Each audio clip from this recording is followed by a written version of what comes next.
Hello, you're watching Tell It Like It Is, and my name is Kathy Benuck.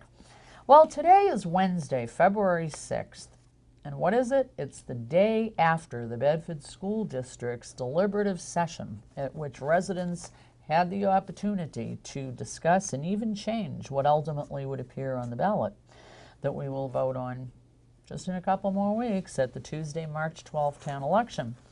Now, my guest today, sitting here beside me, is Bedford resident Richard Evans. And Richard submitted an election petition article that would have set defined goals, or that will set, well, I'll back up for a second, that would set defined goals for the number of Bedford High School students who would be expected to pass AP, which is Advanced Placement, or IB, which is International Baccalaureate Course Exams. And the reason I kind of faltered there for a second was this is an advisory petition only, so that even if everybody in town said, yes, we like that, the school board and school administration would not be compelled to do it. So kind of more a situation where it gives us an opportunity to express our opinion, and while we can't put something into effect right away, we would certainly be putting the school administration and the school board on notice that perhaps Bedford residents would like some changes. So that's important to kind of let you know right at the get-go. Anyway, going back to Richard, he's been a Bedford resident for 10 years.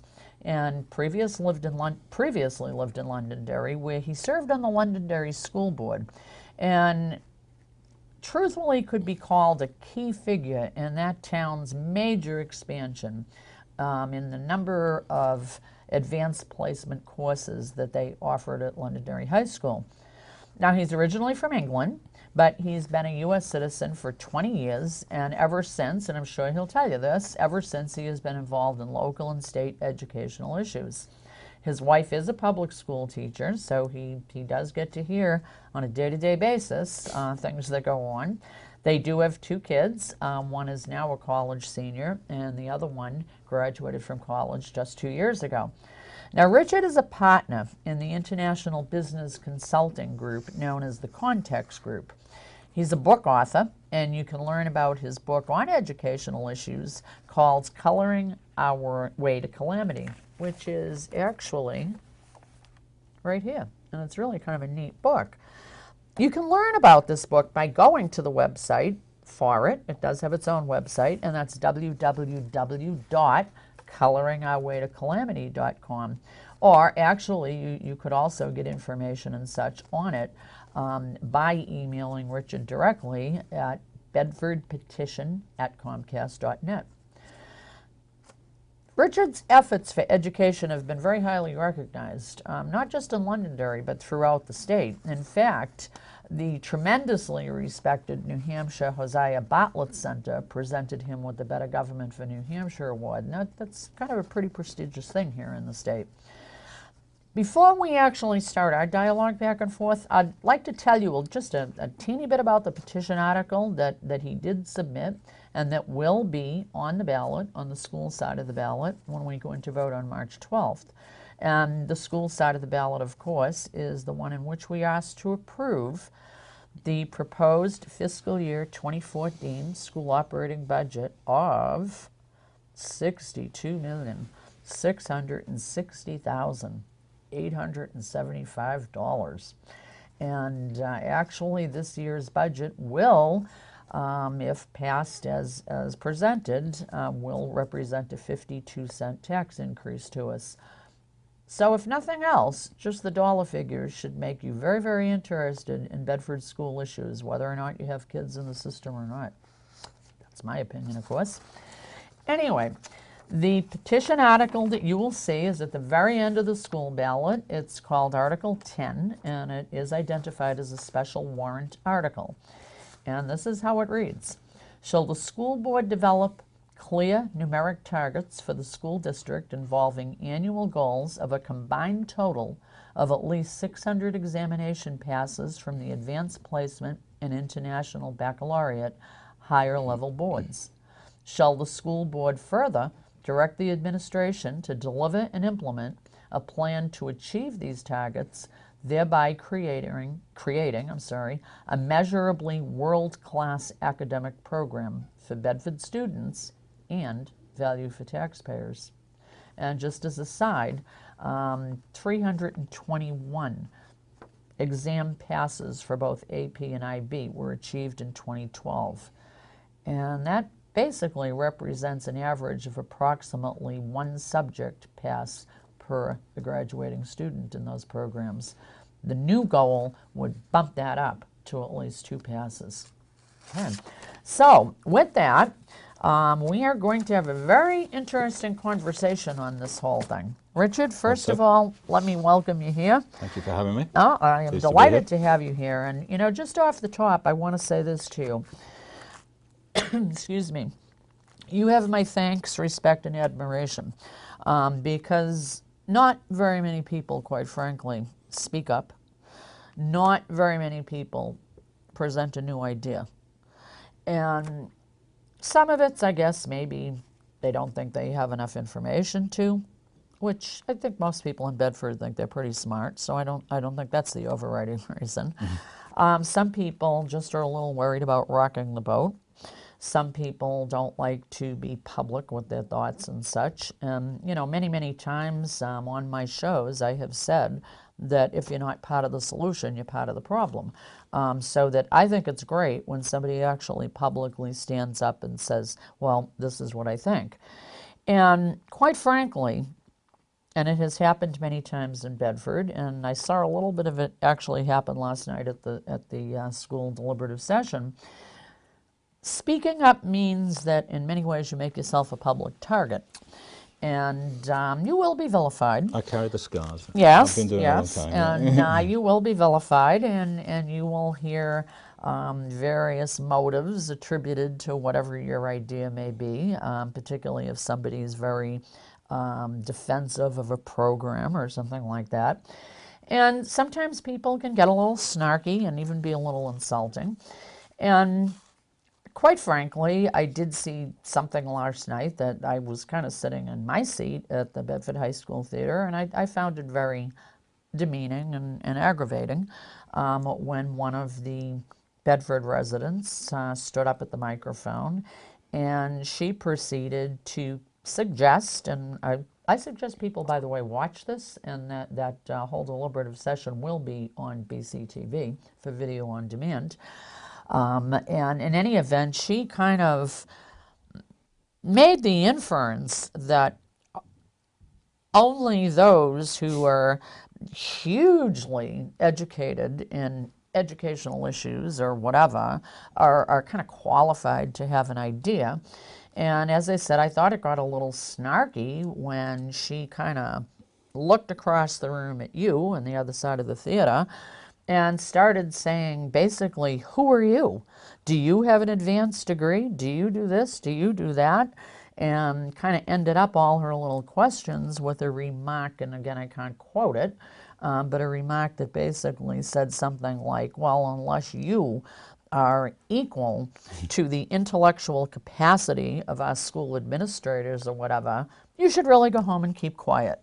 And I found that extremely aggravating, and it is an example of why a lot of people don't speak up in town, because they don't want to stand there and have to take that kind of comment or behavior. So on behalf of people who are sensible, I apologize that you had to go through that from all of the folks in Bedford who probably watched that and had the same impression that I did. It was uncalled for, rude, and very demeaning.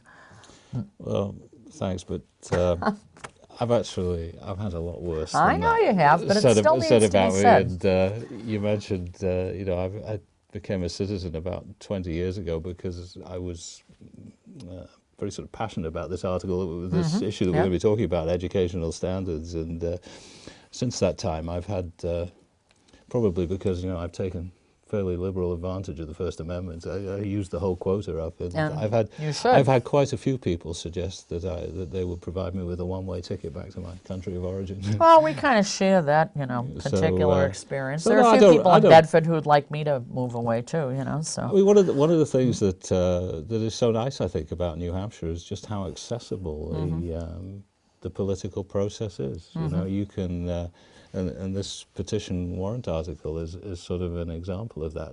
I don't think many people know. If you want to put something on as a, you know, sort of referendum type things, you know, this is what I think, what does everybody else think, and it only takes 25 signatures, and you've got an article on the ballot, and we can all have a good sort of chat about it. And politics is a rough sport, and that's sure, it's a blood sport sometimes. that's all part of it. And you know, also not just in terms of the accessibility in New Hampshire, it's you can write bills and get a rep to submit it and go and testify about it. And I think that's one of the real sort of charms of the state, is just how accessible and how easy it is to participate, and it's kind of fun too. You know, it's so even when it gets a bit snitty from time to time, I don't really resent that. I've grown a fairly thick skin to that over. Well, over I'm time kind now. of the theory that you know, if you have a legitimate idea, an intelligent idea, or a comment, you should be able to make it, because for openers, we're paying for it.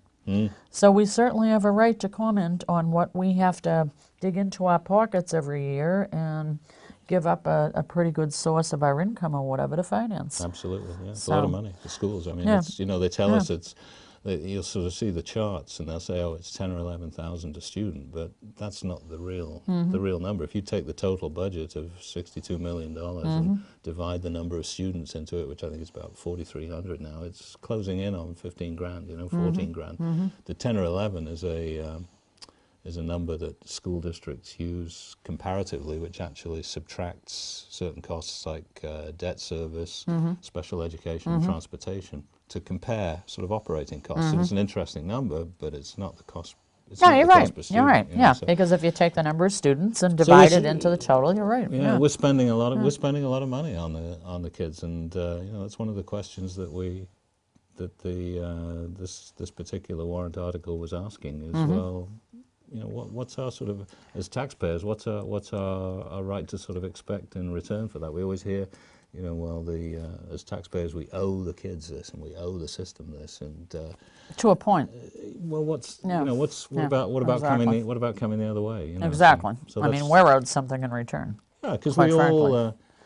you know, we fund education collectively because we all have we all benefit from a capable workforce, because effectively, I mean, we're looking at the kids now and we're relying on them to create the wealth that's going to keep the baby boomers going over the next 20, 30 years. And so, you know, we have a vested interest in what the students achieve and what the capabilities that they develop are. And, you know, that's, so I think it's a two-way street. It's not just, You're right. yeah, you owe the kids, you know, we owe them this You're right. building. Well, when we opened up, I read just the article itself, just so people would know, who maybe haven't read all the stuff yet, would know what we're talking about. But that's all I did. I didn't get into an explanation of it. So why don't, you know, we start out you kind of explaining exactly what you meant to do or would like to see done through an article like this. And again, people do need to understand you can still go to the polls and vote yay or nay on it, but it will not be binding. But again, certainly it can send a message to school administrators and to school board members. If you really believe that something like this is needed and is a good thing, then you should be going in and voting in favor of it. If you don't agree, obviously you can vote the other way. But anyway, having said that again, because I want to stress that to people, talk to us again about really the explanation of it as such. What made you see the need for this and what it will actually do? Right. Well, I should probably sort of go back a little bit and Absolutely. do a bit of Yeah, whatever way you introduction. I'm a sort of one-issue politician. This is Okay. what I get involved on the school side, and my sort of direction throughout. I've been doing this for 15, 16 years now, something like that, has always been in the concern for higher standards. You mentioned one of the, you know, about my business practice. I've had the opportunity to spend quite a bit of time overseas well, in other countries, overseas, I guess, down, particularly a lot of time down in Mexico, and I've spent some time in China as well. And I've seen all these factories that we're exporting the jobs to. Yep. And it scares the living daylights out of me. You know, I always think it should be compulsory viewing. Maybe we get Mike to make a video down there one day and show it to the kids, because you got all these people down there. These, you know, we tend to think of these outsourced jobs going to sort of dirty sweatshops and making cruddy products, but these are, you know, these are modern factories making increasingly technological products with people. I mean, along the Mexican border, the wage rates are, what, about $2 an hour? It's about $1 an hour in China. You know, we cannot compete. No, we cannot. I mean, we just cannot compete with that sort of labor rate and generate the type of living standards that we've come to expect as a birthright here in the United States. So I think we just have to accept that things have changed. You know, we're not going to be a prosperous, influential nation if we keep on trying to do the same occupations that made us wealthy in the 20th century. The 21st century is different, and the only weapon that we have in this contest with the third world nations is education systems. You know, we can't go and nuke China because they're selling us TVs too cheaply, and we can't make money screwing cars together anymore because they're doing it. So we have to, the only way we can generate this sort of massive amount of wealth that's going to be needed to pay for the aging population that we have is through the jobs where there's still value, which are intellectual jobs. You know, we need to have a lot more people designing and building the bridges, and designing and building the international supply chains and the banking systems and the telephone networks, because just screwing TVs and cars together doesn't create wealth anymore, because there are lots of other places that can do that. So it seems to me that you know, the great sort of contests that are going to happen in this century, I don't think it's going to be bullets and tanks anymore. I think it's algebra books, and I don't think we've really got going in that regard yet in this country. And if you look at the, well, you're going to base that not just on your opinion, but what you've seen in other countries right? Yeah, if you sort of look at the every month, don't you? You can go and you can open the newspaper, and there's another study there that says, you know, out of all these countries, we were 15th in math and 17th in science. Some of them are scary when I see where we rank. Yeah,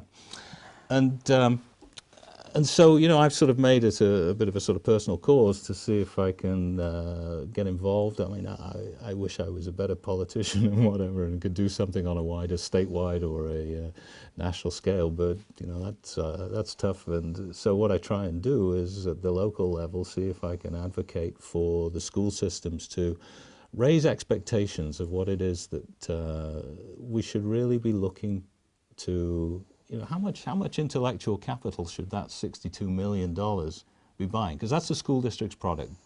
Their product is intellectual capital.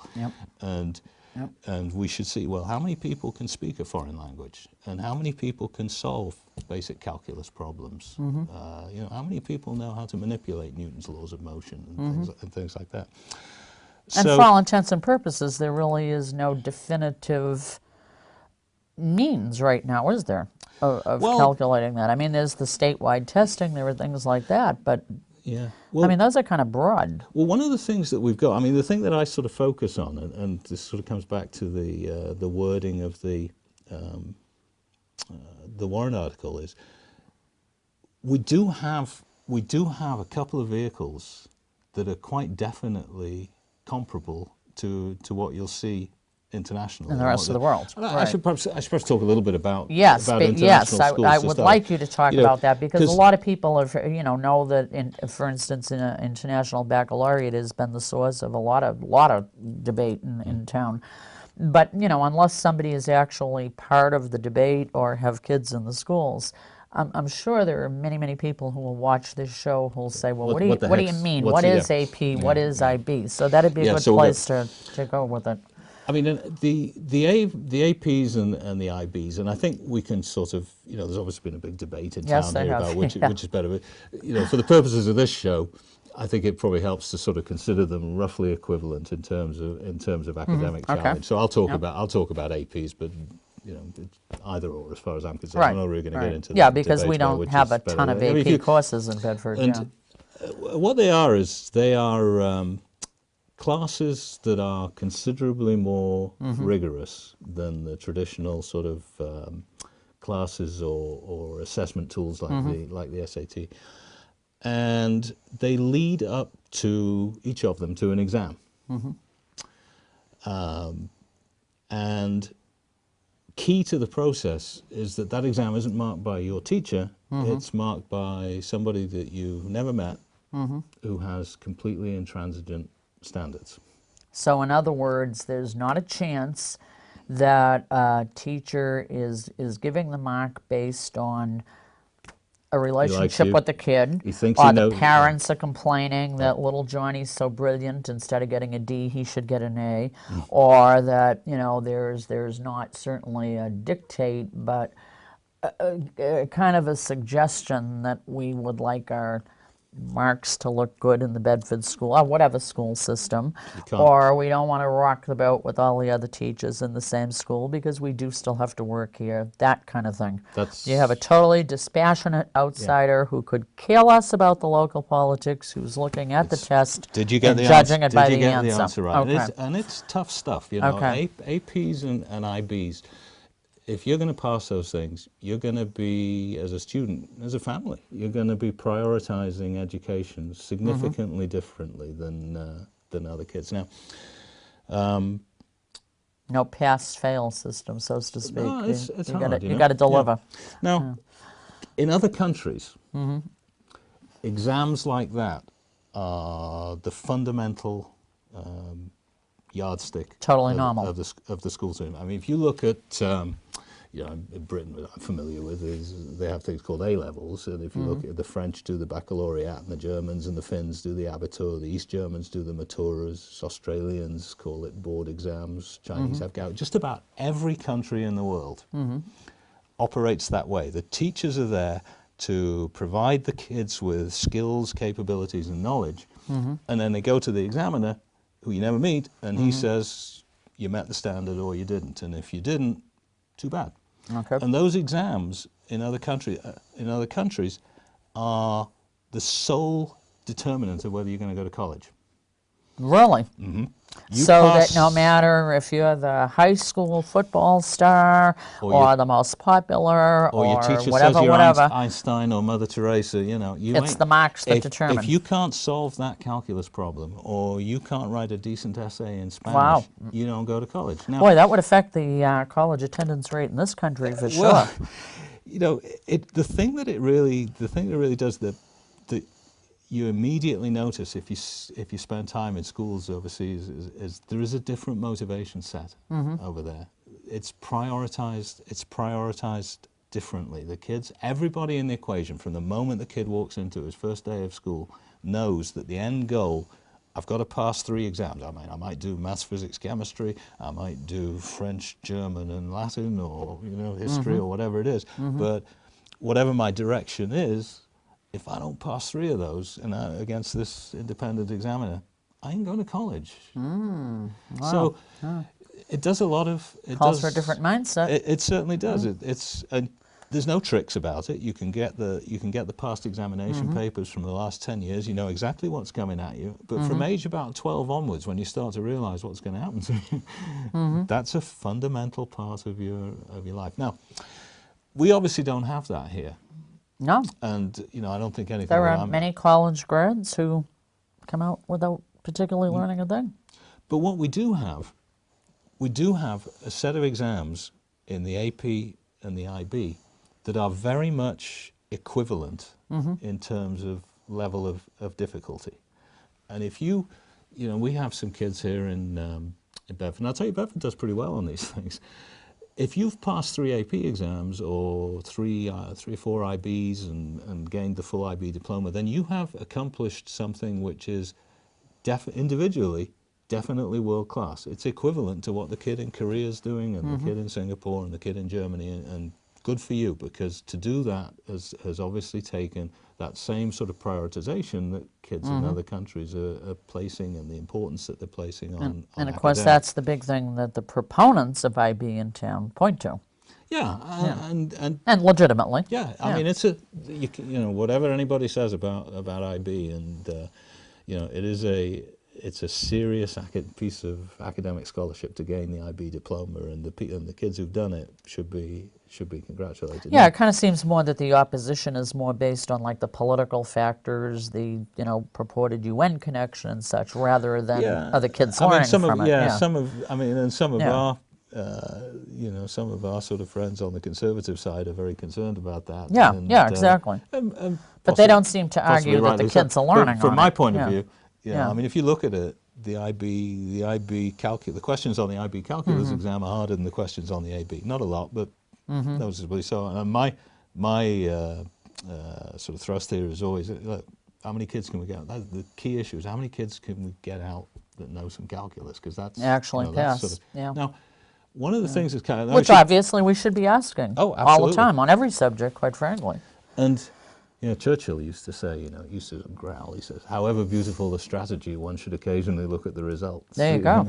And if you look at the results in Bedford, there's two very different sort of approaches here, and this is actually what sort of was key to this. Was really the underlying message in this article, because if you look at Bedford School, we passed, I think, as you mentioned earlier, about 321 of these exams last year, one per each. Well, that's actually 3 times the average rate for all students in New Hampshire. So really, it is. Yeah, it's actually 10 times the average rate for that's kind of scary. For Manchester. Yeah, it is. But so you might sort of think, and we tend to do this, don't we? We say, well, as long as we're better than Londonderry and Amherst, we're great. Everything's hunky dory. Yeah, but we need to look at the big picture. Well, I think so, because if you take instead the standard that says, well, how many kids pass 3 of these things, which is what the kids you'd expect to see a lot of the kids in wealthy communities in Holland or Singapore getting to that level. Out of our graduating class last summer of 322, only 42 in Bedford, only 42 of the kids cleared that hurdle. Wow.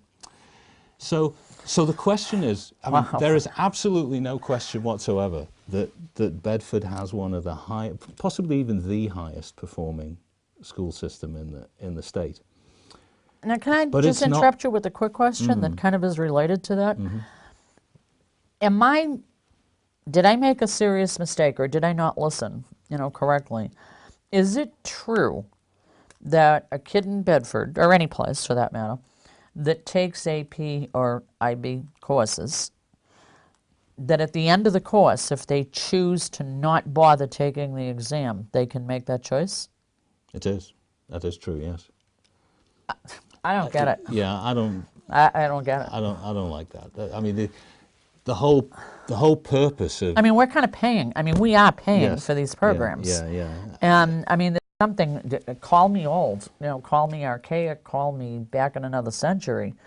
But I mean, to me, if they don't even have to bother taking an exam in it, then what the heck am I paying for? Yeah, and I don't get it. I'll probably get into trouble for this, but join the club. Feel free. To take an AP class and write on your transcript, I did AP this, that, or the other. Well, is that why some of them are doing it? So it'll be on the resume that I'm an AP IB student. Without taking the exam is a cop out. Well, The whole concept of AP is that you gain mastery over a substantial body of rigorous material, and then you demonstrate to the independent examiner at the end that you know how this stuff works and you can answer the questions. The two things are inextricable. Well, I mean, anybody can sit there. Anybody can sit in the classroom and, gee, I went through an IB or an AP course, and of course I might have been you know, mentally in Aruba or something while discussions were going on. Yeah. But I could say I was there. Yeah, I mean, it's like history, for instance. Doesn't mean I have to know anything Yeah, at the the end AP of it. US history, you could probably go through and you know, you could read the chapter and write a bit of an essay about that every other week or something. Yeah. But the question is, at the end of the year, Do you know anything? can I? Yeah, and it's hard work. There's a lot of material. The AP history exam. There's a lot. I'm of sure there material. is. It's good stuff, but Yeah, I'm sure there is. So the whole, really, you know, the article, and you read it out at the beginning, which says, well, should we aim to get 600 instead of the current 320? What it's really asking is, what should be our yardstick? Mm-hmm. You know, are we happy to say, well, as long as we're better than Londonderry and Amherst, that we're good? Because no question we are. Or should we be saying, well, you know, we ought to be using as the yardstick what the kids in Singapore or Shanghai or Amsterdam are doing, which I think is the key thing, because of what I've seen overseas as to looking at it from a global perspective, looking at it from a future Yeah. perspective, I absolutely agree with you. Looking at it just from a plain old Bedford taxpayer perspective, it kind of also gives me an answer: are we getting the bang for the buck? Yeah, that's you know, that question obviously comes up as to, you know, we're always told what we owe the schools, and they come, well, wait a minute, if we're putting the money in for the purpose of generating this prosperity, hopefully generating wealth that'll keep everything going here in America, what do the students and the schools and the families owe the taxpayers? And it's not just that, because the commitment of a student to that sort of level of study, I mean, passing those exams is a life-altering achievement. And back to your question before, you know, kids not taking the exam, it's a cop-out, because you haven't. It shows that you haven't really got to the end and gained mastery. Yeah, because I mean, if you legitimately studied and legitimately paid attention, if you're not taking, why would you be afraid to take the exam? Why, if you're not taking the exam, to go to the beach that day? I mean, that makes no sense. Well, I think that's a lot of what it is, you know. Great. But yeah, you're also nuts, frankly, because passing these things can make huge differences in all sorts of things, because the main thing is you get college credit. I mean, like I mentioned before, if you're going to college overseas, that's the hurdle to get in. Well, of course, the opponent, and every now and then I have to play both sides, you know, to make sure the discussion comes out. Yeah, I try. I do try to be fair. I don't know if I always am, but I try. But I mean, some of the opponents would say, well, yeah, that's true, but in the overall scheme of things, the number of colleges and universities that pay no attention to AP or IB is bigger than those who do.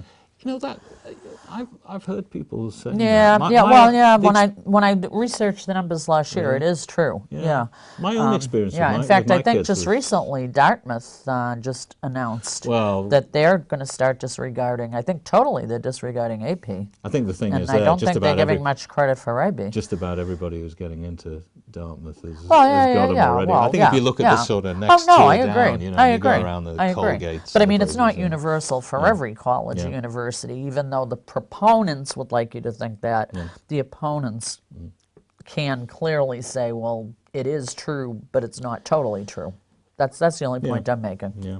But what it does in a lot of the colleges, I know from my own kids, is it creates a very different trajectory for them. Oh, sure it does. Through the school, because they skip a lot of the gen ed requirements that they do in the first year, so they can go straight into what they're really interested into in the majors, and if they decide they're not interested in that, then they get enough time to switch, and so it gives them a lot of flexibility. Sure it does. And I mean, we all know, in fact, we were having a conversation before we started taping, that, you know, sometimes kids go into college and because of the mandatory courses they have to take, you know, they kind of lose interest instead of being able to go right to those things that really are their passion, that they will make a career of.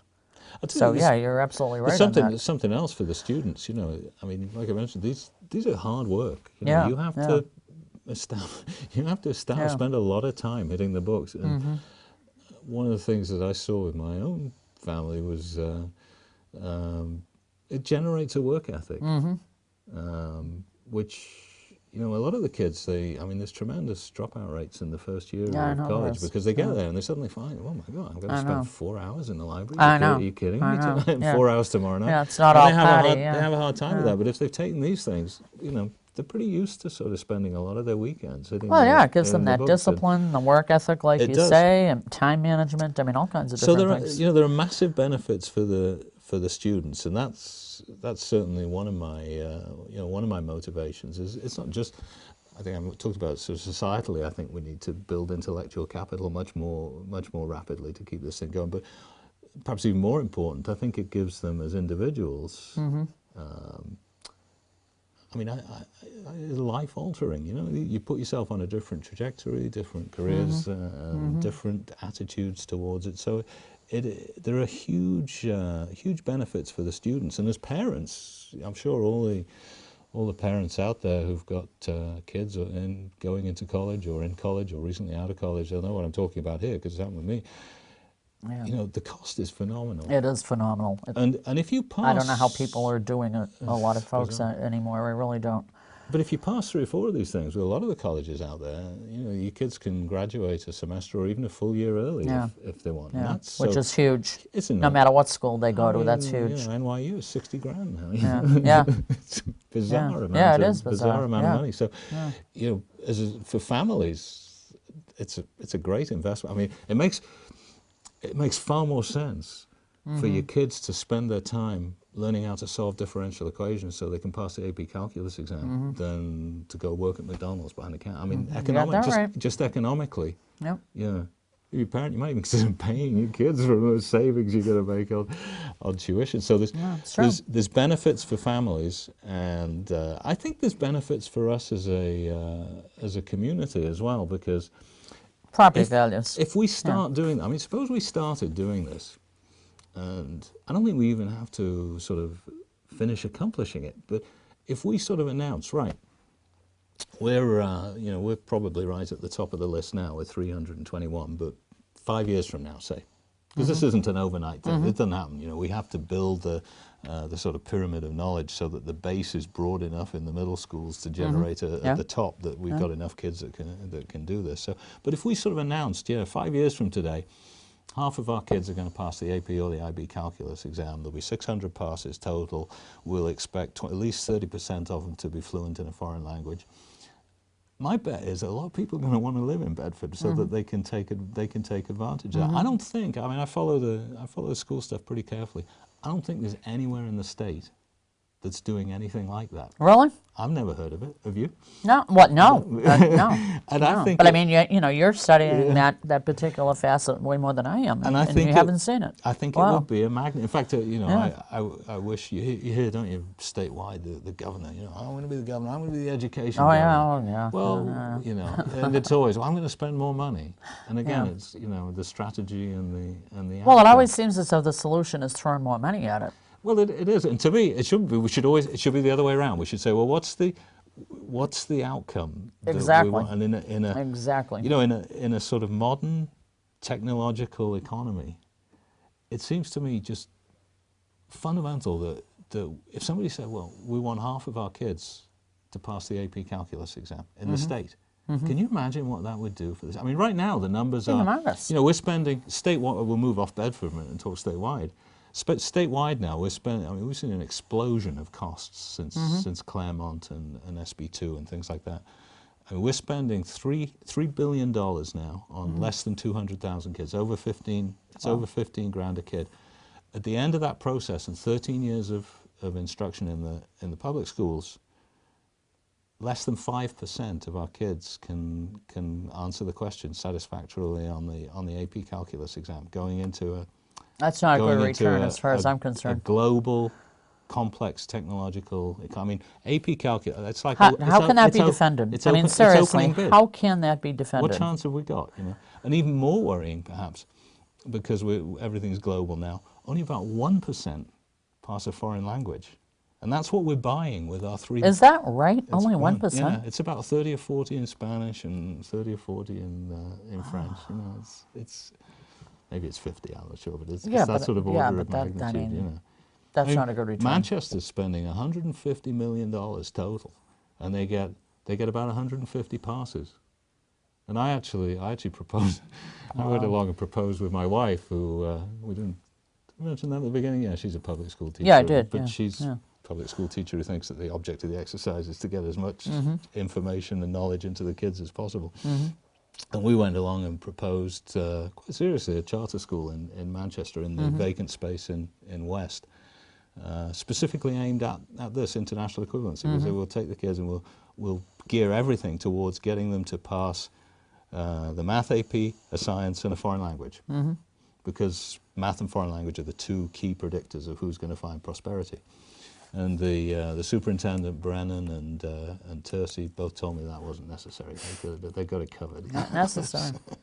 Well, the one thing that bothered me is that in Bedford, some of the response, to your petition, your warrant article, and I mean, I heard this with my own ears, was to immediately kind of, instead of saying, yeah, it's something maybe we should look at, instead the response was defensive, that we always strive for educational excellence. Well, I mean, nobody's saying you're not striving for educational excellence. What somebody's saying is, can we kind of have some measures? Can we have some guidelines? A target. Can we exactly? A target, because that's that's the key thing. And I mean, the answer I do not want to hear is, but we're already striving for educational excellence. Well, to me, that's apples, oranges, and I want to talk about pears. Yeah, and let me.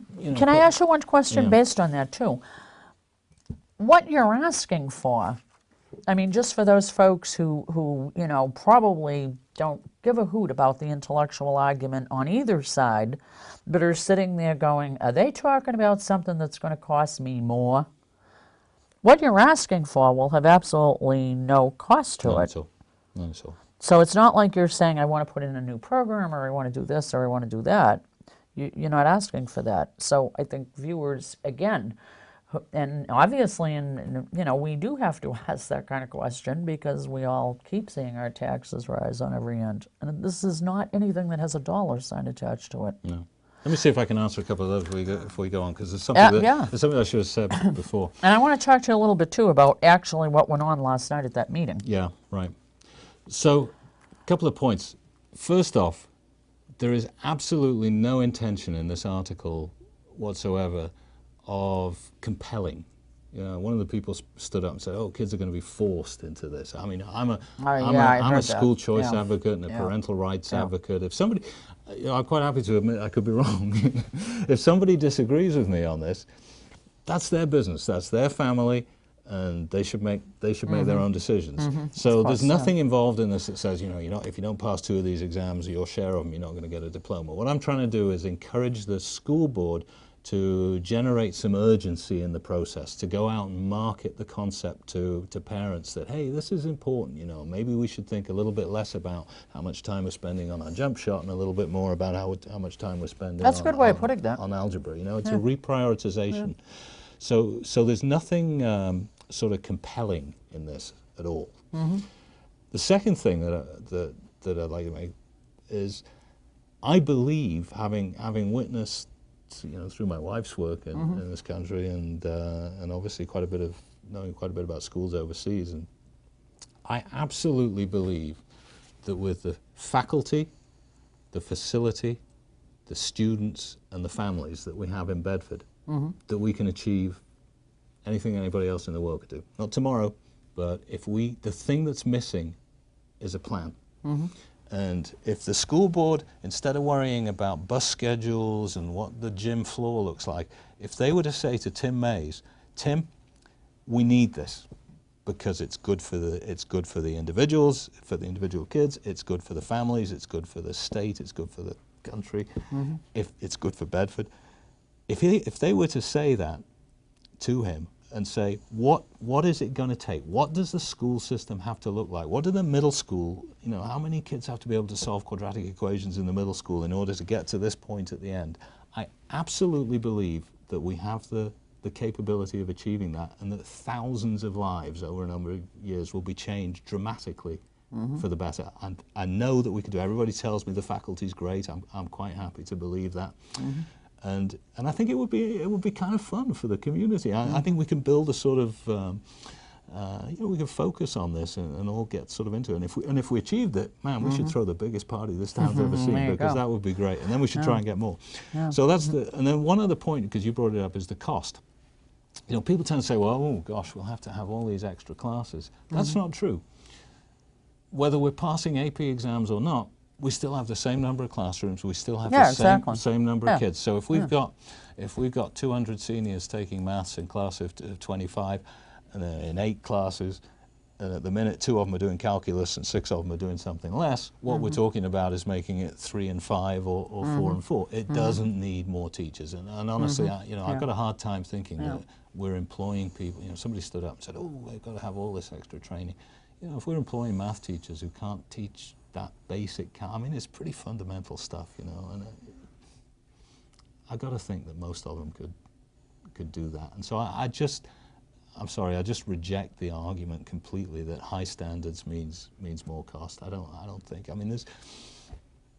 There's no evidence anywhere that correlates cost expenditures on education to outcomes. In fact, quite the opposite in a lot of places. They all start by spending money on swimming pools, and the standards go in the tank. And you can look at the charter school down the road here, Academy for Science and Design. They've got $5,000 a kid, where instead of the 15, that's all they get, and they produce the strongest middle school test scores in the state. I've heard that they're doing phenomenal down there. Yeah. So I don't think it's something we should be threatened about. I think it's something we can achieve, and I think it's something that would be good. And now we should talk about what actually happened. Well, because that is one thing in this town that drives me crazy. That the minute that the status quo is questioned, there's a whole element that rises up. They do rise up, and they get themselves all in a twit over it, and then the war starts. I don't think we should ever, on anything, just settle for the status quo indefinitely. There is nothing in life that can't be improved upon. And this will get me in trouble.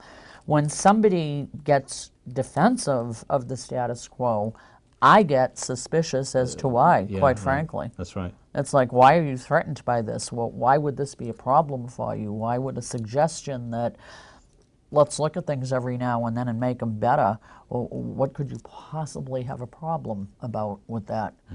So I do get suspicious. So you're going to describe what happened, or do you want me to? Oh, I want you to, because, I'll tell you, there were a couple of times last night that I was kind of really almost kind of rising out of the chair without even standing up, because I was getting a little aggravated listening to some of it. Yeah. Well, now we've talked then about what was originally on the article, which was a goal of 600 passes instead of the 321, and although that averages 2 each, it would have been made up of, there's some kids going to pass probably 5 or 6 of the things, there's some kids going to pass 3 or 4, and some kids might not do any if they're parents. But, an average of 2 across the board was the goal. The article didn't specify any timeline for that. My sense is it's probably something that would take 5 or 6 years if everybody got Oh, yeah. I don't think this is something that 3 months from now anybody would have those answers. And certainly, not my intention to say, oh, you only got to 550, that's awful. That would be great, because thousands of kids' lives are changed. But somewhere you have to set some type of a definitive goal. And what happened was, last night, there was an amendment offered to the article, which kind of neutered it, unfortunately. Somebody, first of all, stood up and made an amendment that we should actually reduce the goal of the number of passes to 0, which I got an email this morning, actually. Somebody said, I can just see the headline now, Bedford reduces standards to 0. To 0, for our 62 million. Yeah. And maybe somebody was being sarcastic or thought they were being humorous, but again, I thought it was a little snarky. And then they changed it to 325, which is precisely 4 more than we actually got last year, which is obviously renders the article kind of moot. And I thought that was really sort of disappointing, because we weren't. You go along to the deliberative sessions. One of the things that happens in I've found throughout my career in school politics. What happens at meetings is, if you're trying to rock the boat on this, alter the status quo, you always get outvoted, because the people that go to meetings usually have a lot of teachers and a lot of the folks that absolutely, and there were a lot of teachers there last night that like to. Which is fine. I mean, the teachers should certainly be there. But I would say if you, did an ID check, there were more teachers there than there were just average Bedford citizens. And there's a vested which interest. Shame on Bedford citizens, There's residents. a lot of folks with a vested interest in the status well, quo. yeah, Should we put it that way? And I mean, again, I'm not, criticizing them as much as I'm criticizing Bedford residents who should get their butts to some of these meetings, So, but what was kind of disappointing to me anyway was that we weren't actually deciding anything last night. What we were doing last night was moving the article forward so that it appeared on the ballot. So the people that altered the warrant article, what they did was they effectively disenfranchised the rest of us, because they're saying, not only do we want it all our way, but we're not even going to give you a choice, Bedford voters, of making recording an opinion that perhaps you want something different for your kids. I mean, I think it would have been pretty interesting, because I've always, again, in my political career in school politics, I've always found that you get a very different result when it appears on the ballot, and I think a much more, because people are reluctant to stand up and be counted on. Exactly, exactly. Because they know that they'll take some abuse, if nothing else, for publicly stating a view. It seems to me that, as you mentioned, to forbid somebody a referendum is the ultimate statement of lack of confidence in what you're doing. Would seem that way to me. I mean, if everything's as hunky-dory as they tell us, and we're great, we're world-class, why are you scared of letting somebody register an opposing opinion? Because if you're so sure you're right, hey, everyone's going to agree with you, and I'm going to get 0 votes, and I'll have egg all over my face, and and you'll win. So why not let it go forward? What have we got to lose? And it frustrated me from the point, I guess, if you play this game long enough in school politics, you get your brains beaten out often enough that you kind of get used to it.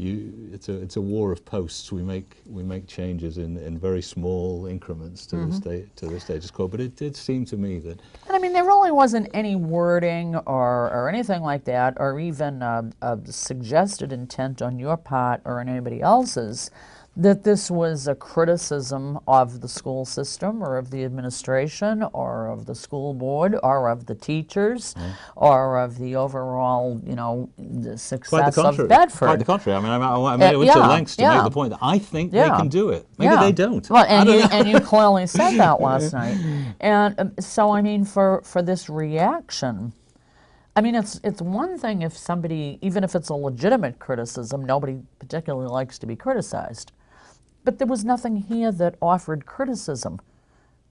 And I guess that's why it kind of stymied me that there was so much defensive chit-chat going on. It was kind of bizarre, actually, because I was accused of some sort of underhanded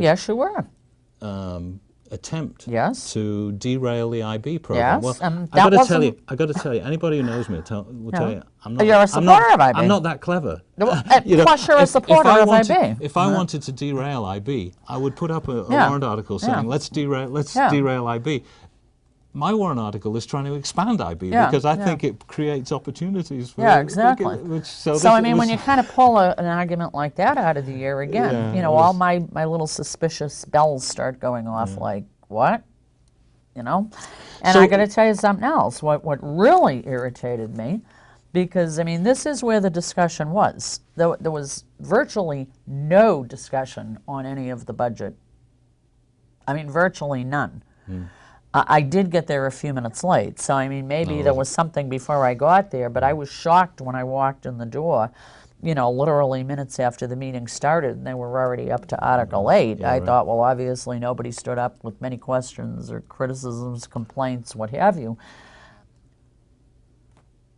But in any event, I mean, the bulk of the meeting was on this, which I was happy. I mean, that was fine. I've always liked a good argument in this because I've found out again over doing this for 15 years that if everybody agrees Yeah. nothing happens. Exactly. Status Yeah, quo. exactly. And I have no problem with that, Richard. When things happen that improve things for kids and families, it's usually, in fact, nearly always in my experience, after we've had a darn good row, Yes. you know, Yeah. and everybody Yeah. gets their feathers ruffled, and you know, I take the status quo's here, and I take a position Yeah. out here, and we have an argument, and the status quo moves a fraction, and that's what I'm sort of hoping that will come. And I thank you for doing this show with me, because I'm hoping that what we can do here is stimulate a discussion in the community, which is coming back to the question, you know, what yardstick do we want? Are we happy to be better than Londonderry? Because we're surely there already.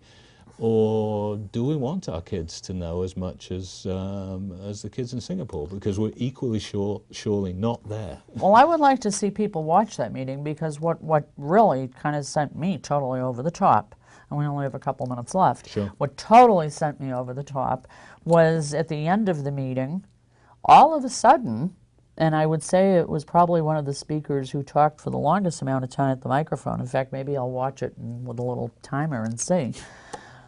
Got up and started talking about legislation that's in the State House that would change legislation passed last year that allows businesses to get tax credits for providing scholarship money for families to be able to choose such things as charter schools and such, if they thought best was for their children, private schools.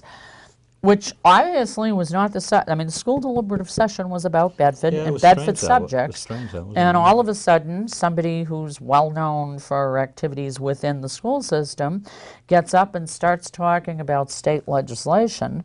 And if that was not enough, and this is what totally sent me overboard, was then got up to, with that, then basically gave a kind of a verbatim of account of the Democratic platform on that particular issue. Yeah. So, if nothing else, maybe present both sides, the Democrat and the Republican side, if you're going to get away with it. If people want the other side of that, they should read my book. Well, there's a lot about that in the book. Well, I did not go there to hear somebody lobby about that legislation, and I did not go there to hear a Democratic rally. And even if I was a Democrat or not, or whatever I was, I didn't go there for those purposes. And I clearly thought that the moderator, or if he felt he did not have enough power, that somebody from school administration or the school board should have immediately put that out of order. But unfortunately, you know what happened? Because her comments reflect the positions of the school board and the school administration, nobody dared to interrupt them because yay team, she was saying what they wanted to hear. Right. And if I got up there and talked about something that they didn't want to hear, I'll bet you dimes to dollars I would have been ruled out of order. And and I maybe shouldn't have even brought that up, but I think what I'm trying to get across the point was that you had the courage to bring up a subject, and I think it's a subject that we might even be able to do another show on, and that I hope people listen to. But the point that I'm trying to make is you ask legitimate questions on a legitimate subject that would not cost us anything to have answers, to have goals, and there was resistance right away. And this is what I think people need to know, and I think they need to understand this. And hopefully, when they go to the polls, it's not a big deal to say, well, there's nothing wrong with goals. Even if they don't particularly agree with that particular goal, there's nothing wrong with saying, we're setting a goal and would like you to follow it. Yeah. And I probably took up too much time closing, because I'm literally going to have to give you like almost seconds, not even. Okay, well, let me say that, the article looks a bit strange now, because it says, let's set a goal that's almost exactly the same as where we're at. I would encourage people to vote for it anyway, because there's there is some discussion with the school board. If we get a strong vote, we make a difference, and that would be a good thing. So go for it on March 12th, is it? Yes, Tuesday, March 12th. Article 10. Vote yes. Tuesday, March 12th. And I hope people do watch that deliberative session. It won't take long, because it wasn't that long a meeting to watch it. And really, look at this issue and realize that it's not going to change anything, but it certainly reflects on us as a community what we're willing to accept, whether it's this issue or another. Forget about the status quo. Shake things up once in a while, because that's what should happen. That's what telling it like it is all about. Richard, It was a pleasure to have you, Thank you and for your we'll time. get you Thank you back for having again me. for Okay, something. let's do that. All right? And Thank you. again, credits to him. You tell it like it is, too. Till next time, bye-bye.